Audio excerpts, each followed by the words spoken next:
Afternoon, Mr. Secretary. I join my colleagues on the committee in thanking you for appearing here personally. I thank you for the time you spent in my office. We discussed a number of issues in my office to include tour helicopters overflying our national parks and destroying their ambiance, and full implementation of the National Parks Air Tour Management Plan. We talked about the USS Arizona, a sacred site in Pearl Harbor, which has been closed for repairs, and talked about accelerating those repairs.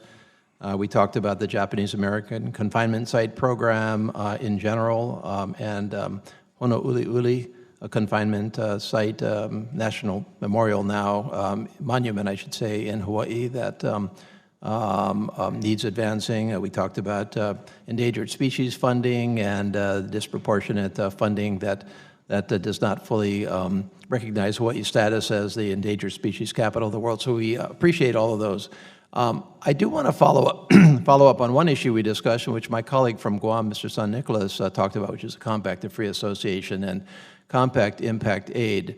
The first thing I would say is I completely agree and sympathize with his plight in terms of the Earned Income Tax Credit and the insufficiency of Compact Impact Aid to compensate Guam fully for the actual economic consequence of the Compact country residents. I certainly have a similar concern where essentially the healthcare funding goes through the roof because many of the Compact country folks come to Hawaii. Their healthcare needs are taken care of through our state Medicare program. These include folks from Guam, because Hawaii is really the healthcare capital of the Pacific. Just as he views the Compact Aid as completely insufficient, so do I. We have calculated our healthcare costs alone at somewhere in the range of $100 million. And then if I follow his formula in terms of the cost of education, if you take the distribution per capita that he mentioned and apply it to our own cost of education per pupil, which is roughly double that of Guam, you come up with another $200 million. So pretty soon you're talking about some real money that is paid for by Hawaii, $300 million plus, for which we get somewhere in the range of $14 million of Compact Impact Aid.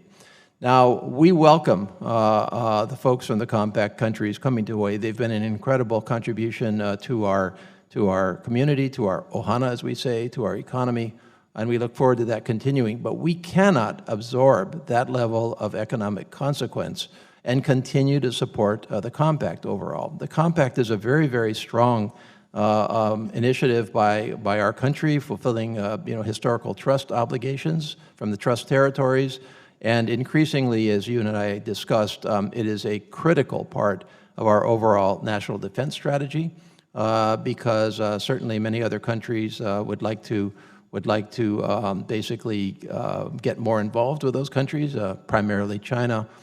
Let me ask you this. It seems to me that fitting the Compact issues into the Department of the Interior to include Compact Impact Aid and to treat it as a continuing obligation from a trust perspective is trying to fit the shoes into the wrong box. And it seems to me that as we take a look at the big picture, and we're starting the renegotiations on the Compact right now with two of those three countries, we should be looking increasingly to our defense obligations as opposed to the Department of the Interior. And I just wanted to ask for your thoughts on that. Do you think that's a productive approach for us to start to take? I just see no way that Interior can be responsible, or that the Interior budget, for that matter, can support a consequence on Compact Impact Aid, which has really been good for our country, but not so good for Guam and Hawaii. So I appreciate that question a lot.